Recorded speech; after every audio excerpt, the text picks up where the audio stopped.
So let me just give you a little bit of history to put in context this really turbulent year that we've had. We certainly have a president who, at this stage of the game, is not as popular as previous presidents have been at the end of their first year in terms of public opinion surveys. We also have a much narrower majority than the last two presidents have had in their opening year in Congress. Now, it's only varying degrees, and if you compare our time period to 16 years ago at this time, when President George W. Bush was around, you could argue there were more moderate Democrats in the House of Representatives, Nick, and more moderate Democrats in the Senate in order to put a vote coalition together. 8 years ago, President Barack Obama had 60 votes in the Senate until about this month. 8 years ago, they lost their 60th vote with the election of Scott Brown, a special election that was determined based off of an issue, which was the Affordable Care Act, the Obamacare. That special election was defined by an issue that was of national public importance. I would remind you, Scott Brown was not elected because his opponent was a pedophile or accused pedophile. So we're not living in exactly the same time we were living 8 years ago.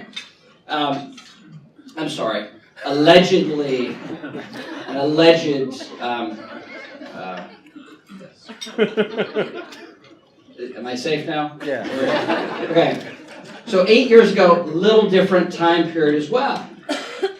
But 8 years ago, with 60 votes in the Senate and a larger majority than we have in the House, Democrats at that point had been able to pass only one signature item into law, which was the stimulus.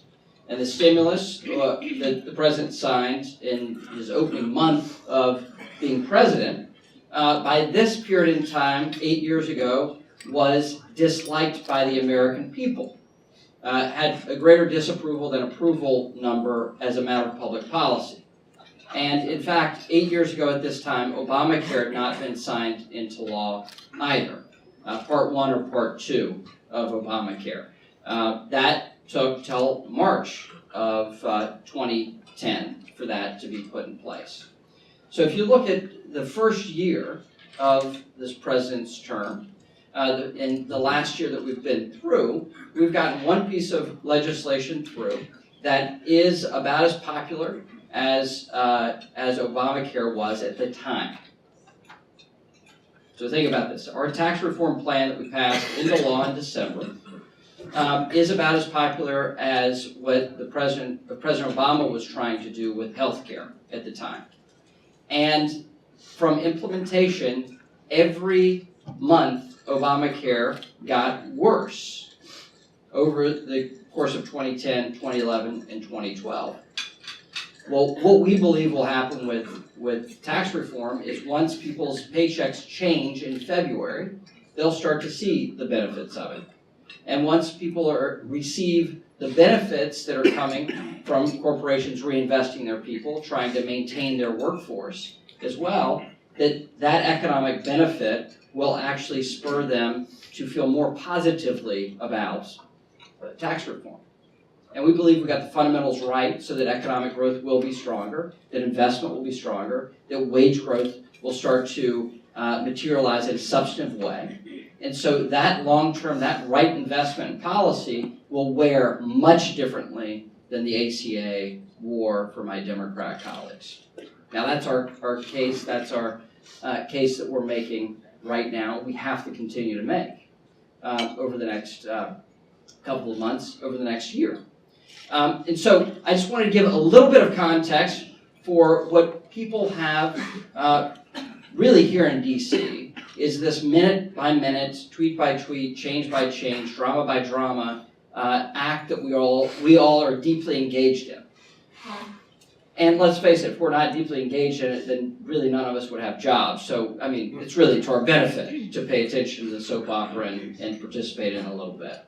So, The macro picture and how the American people view this is different than how we view it inside the Beltway, in a substantive and real way.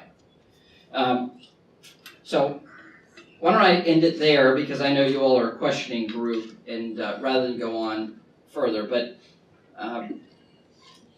for the first year of this president's term, given the mass amount of drama, given the slow start in hiring, given the slow start of getting appointments through the Senate, you still have major wins for Gorsuch on the Supreme Court, getting more judges on the court in the president's first year than really any president in a couple of generations have gotten.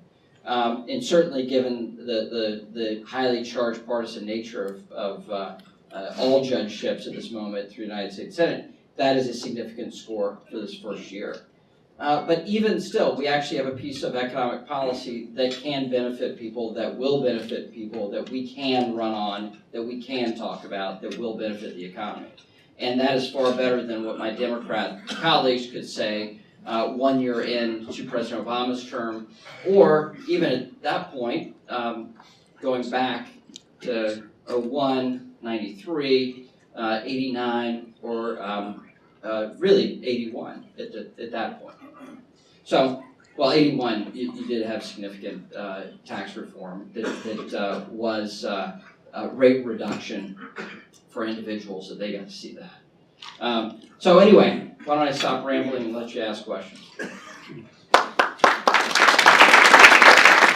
So December obviously finished great with the tax bill, but a lot of things were left over. So let me get your thoughts on two things. One is, how do we resolve the unfinished things from December? So get your thoughts on how the CR, Omnibus, DACA kind of resolution, January, February turns out. And then kind of the second piece is, once you kind of finish that business, what are the biggest issues in 2018? Is it infrastructure, welfare? Sure. What do you think those issues are? That's the reason why I skipped over this.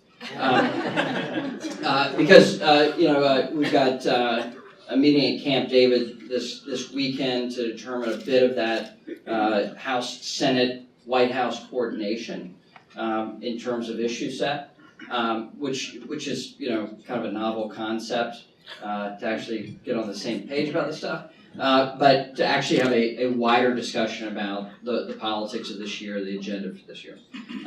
Having said that, what we've had for the last 6 years are November, December agreements that carry for 2 years. That's what we've been working under. And so looking at that, we have you have to set a caps deal, so you have higher defense spending. And as a result of that, everybody, it's very obvious that what Chuck Schumer is saying is that in order to clear it in the Senate, they have to have dollar for dollar for discretionary. Now, as a part of that, you also have disaster assistance, which is discretionary spending as well. So those two things could be lumped in together. But you have to have a caps agreement. That has to be signed into law so you can write appropriations bills. I believe that you'll have a caps deal before the expiration of the CR, which is January 19th. Before we leave that week, we'll have passed through the House, the Senate, and the President will have signed a new caps agreement.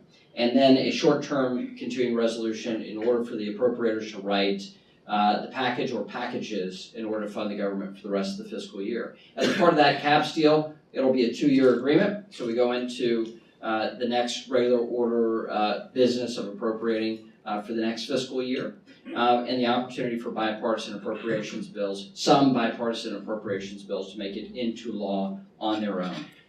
As a matter of dealing with that, you have to deal with that disaster assistance money that we carried through the House and put on the Senate's, send it over to the Senate. That bill we carried on our own in the House of Representatives. Democrats, once we got our number, they then came on to vote with us. We broke their back on the continuing resolution, and Republicans in the House passed a continuing resolution and disaster assistance, and that actually took Nancy Pelosi's authority when it came to DACA away from her. And this shifted the debate into a bipartisan bicameral agreement on what DACA would look like and what the spending agreement would look like in much more favorable terms to Republicans and to the White House. And by Republicans in the House carrying that continuing resolution, which was no simple task. For us to carry two during the month of December, it's never happened in my 13 years in the House. So to see that happen actually sets us up better for this discussion that the speaker's engaged in with the minority leader and the majority minority leader in the Senate as well. I think those things will come together pretty well. Then we've got a handful of other items that have to be resolved as well. We've got FISA as well as another number of other items that we have to clear the decks on. So this first quarter will be an active one, it will be a big one, and much more in keeping what a normal November, December's look like for the last 6 years. That will be the big legislative achievements of the year, I think. The president will get his wall funding, will fix immigration in a way that only this president could fix immigration, and then sort of clear the logjam so you can have some regular order business take place.